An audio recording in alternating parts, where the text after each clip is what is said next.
Hi friends, నమస్తే అందరికీ. మీరు చూస్తున్నారు అల్లూరి మీడియా. ఈరోజు మనం విజయవాడలో హైందవ శంఖారావం సభ ఏర్పాట్లు ఎంతవరకు వచ్చాయో ఒకసారి చూద్దామా. ఇదంతా కూడా మన హైందవ శంఖారావం యొక్క సభ గ్యాలరీలు. ఇది స్వామీజీలు వచ్చిన వక్తలందరూ కూడా కూర్చోవడానికి ప్రధాన సభా వేదిక. ఇది వచ్చేసి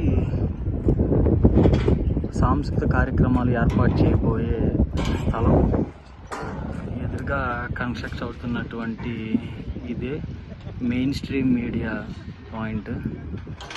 ప్రస్తుతానికి రెడీ అవుతున్నటువంటి మన హైందవ శంఖారావం కేసరపల్లి గ్రామంలో లోని సభా వేదిక.